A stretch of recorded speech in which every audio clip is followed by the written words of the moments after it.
Hyderabad central యూనివర్సిటీలో lathi charge చేసిరు ఏకంగా. లాఠీ చార్జ్ చేసిర్రు. ఇది ఊరికే పోదు. ఒకవేళ తప్పే అయి ఉండొచ్చు.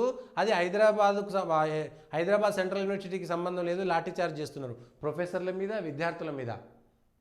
అరే 2 రోజులు ఆగురు పోయి లగచర్లలో ఇట్లాంటి తప్పిదమే చేసిరు. ముఖ్యమంత్రి గారు దయచేసి మీ సలహాదారులు ఎవరో మీకు ఎవరు చెప్తున్నారో తెలియదులే కానీ ప్రతిదాన్ని గిచ్చి కయ్యం పెట్టుకునే విధంగా సాగుతుంది.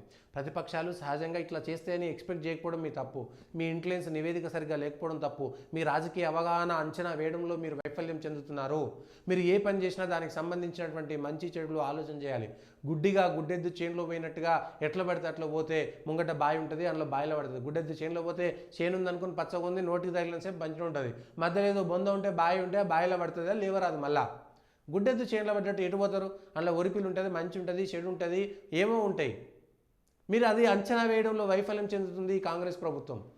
ఇవాళ విద్యార్థుల మీద లాఠీ చార్జ్ చేసేంత పెద్ద అంశం అది.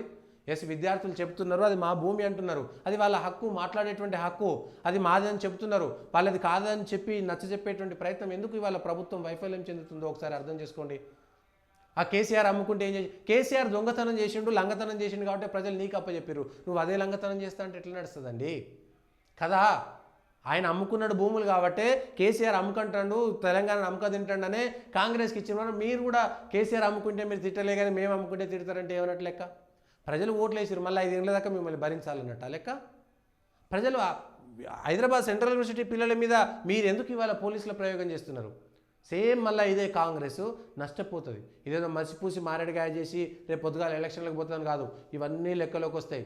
ఇదే హైకోర్టులో హెచ్సిలో రోహిత్ వేములకు సంబంధించినటువంటి అంశాన్ని మీరు ఏదో చేస్తామంటే కూడా ప్రజలు మిమ్మల్ని నమ్మలేదు. అర్థం చేసుకోండి. ఇంకా మీరు అదే పనిలో ఉన్నారు. ఒకవేళ అది హైదరాబాద్ సెంట్రల్ యూనివర్సిటీ భూములే కాకపోయి ఉండొచ్చు. ఆ 400 ఎకరాలు ప్రభుత్వ భూములే అయ్యి ఉండొచ్చు. ప్రభుత్వ భూమి అంటే ప్రజల భూమి, ప్రజలకు హక్కు ఉంది. మీరు అక్కడ అమ్మకండి పోయి, మీరు అక్కడ చెట్లు పెంచండి, నెమళ్ళు పెంచండి, పాములు పెంచండి, తేలు పెంచండి. అక్కడ జింకలు పెరుగుతున్నటువంటి మాట ఎక్కడో వచ్చింది కూడా. ఎక్కడో జింకలు తిరుగుతున్నాయి. అక్కడ జింకలు తిరుగుతుంటే ఏం చేయలేక ఇవేవో గోపన్పల్లిలా అడవులు కొట్టేస్తుంటే ఇండ్లలోకి వస్తున్నాయట. ఇండ్లలోకి వస్తున్నాయి. హైదరాబాద్లో జరిగినటువంటిది ఇది. అరే అక్కడ 20 ఏళ్ళు పడవబడ్డది కాబట్టి 20 ఏళ్ళు పడవబడ్డది. అంతకుముందేమో అక్కడ ఆకాశ హార్మయాలు ఉంటే పడవబడ్డదా? కాదు కదా.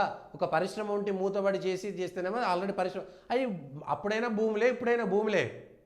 ఎస్, అంతకుముందు అక్కడ మై హోమ్ మీదకి బుల్లెట్ పంపించురి, బుల్డోజర్ పంపియండి. టీఆర్ఎస్ మై హోమ్కి వ్యతిరేకంగా ధర్నా చేయండి. ఇవాళ మై హోమ్కి సంబంధించినటువంటి దగ్గర ధర్నా చేయండి, దమ్ముంటే ఇవాళ పోండి. టీఆర్ఎస్ వాళ్ళు పోయి ధర్నా చేయండి, తప్పేమున్నది. కాంగ్రెస్ వాళ్ళు పోయి ధర్నా చేయండి మై హోమ్ దగ్గర. ఇవాళ కాంగ్రెస్ అధికారంలో ఉంది కదా, టీఆర్ఎస్ తప్పిదాలు చేసి మై హోమ్ వ్యూహంగా కట్టిందని చెప్పండి, పోయి కూలగొట్టిరు, తప్పేమున్నది. ఇవాళ హైడ్రా అనేటువంటిది పెట్టిరు కదా, ప్రభుత్వ భూముల్లో కట్టిండు కదా, అన్ని కూలగొట్టిరు. ఒక్క పెద్దోనన్న కూలగొట్టిరా మీరు? పేదోళ్ళ దగ్గరికి హైడ్రా తీసుకుపోయిండ్రు, ఒక్క పెద్దోనన్న కూలగొట్టిరా? ఇదే ఇవాళ నెమళ్ళు నీళ్లు తాగే సరస్సులు ఉన్నాయి, అందులో చెరువులు కుంటలు ఉన్నాయి. ఇవాళ అయినా పిల్లల మీద మీరెందుకండి లాఠీ చార్జ్ చేయడము? పిల్లల మీద లాఠీ చార్జ్ చేయాల్సినటువంటి అవసరమే ఉన్నది. తెగేదాకా లాగుతున్నారు. లగచర్ల ఘటన తర్వాత రాష్ట్రంలో ఉన్నటువంటి అన్ని లంబాడా తండలోకి రేవంత్ రెడ్డి ఒక లంబాడా ద్రోహి అనేటువంటి ముద్రపోయింది. ఎక్కడ లగచర్ల, ఎక్కడ హుస్నాబాదు, ఎక్కడ లగచర్ల, ఎక్కడ కరీంనగరు, ఎక్కడ లగచర్ల, ఎక్కడ మహబూబాదు, ప్రతి చోట లంబాడా తండాలల్లో ఈడు ద్రోహి, మా లంబాడోళ్ళని మా భూములు కాజేసి మమ్మల్ని జైల్లోకి తీసుకుపోయిండని ప్రజలంతా వ్యతిరేకంగా ఉన్నారు. కేసీఆర్కి వ్యతిరేకంగా మారి వాళ్ళు కాంగ్రెస్ కోటేస్తే మీరు అట్లా వేసారు. ఇవాళ విద్యార్థి లోకమంతా కూడా మిమ్మల్ని వ్యతిరేకించేటువంటి ప్రయత్నం చేస్తారు. ఎందుకు లాఠీ చార్జ్ చేయాల్సినటువంటి పరిస్థితి ఏంటి? ఎందుకు దాన్ని సామరస్యపూర్వకంగా మాట్లాడలేకపోతున్నారు? ఎందుకు మీ పరిపాలన వైఫల్యం చెందుతుంది?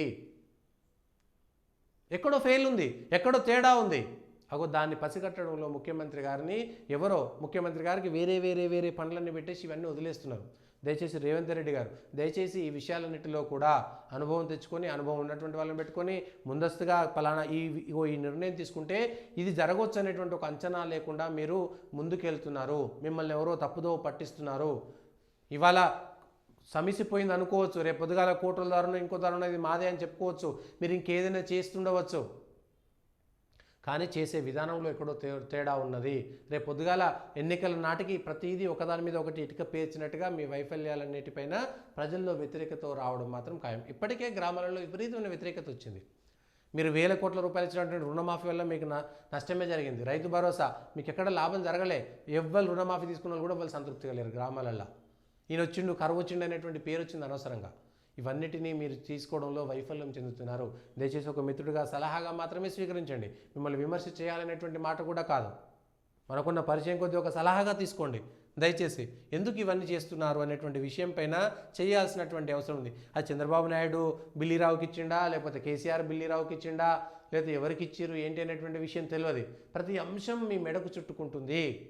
ఎందుకు దీనిపైన ఒక అనుభవ సారంగా ఎందుకు తీసుకోలేకపోతున్నారు? ఒక్కసారి జరిగినటువంటి తప్పును మళ్ళీ ఎందుకు వస్తున్నాయి? విద్యార్థులపైన లాఠీ ఛార్జీలు చేస్తారు, మీరు అక్కడ లంబడోళ్ళపైన లాఠీ ఛార్జీలు చేస్తారు, అందరిపైన లాఠీ ఛార్జీలు జరుగుతున్నాయి. కాంగ్రెస్ వచ్చిన తర్వాత ప్రజాపాలన అంటారు, ప్రజాపాలన లాఠీ ఛార్జీలు ఎందుకు అవుతాయండి?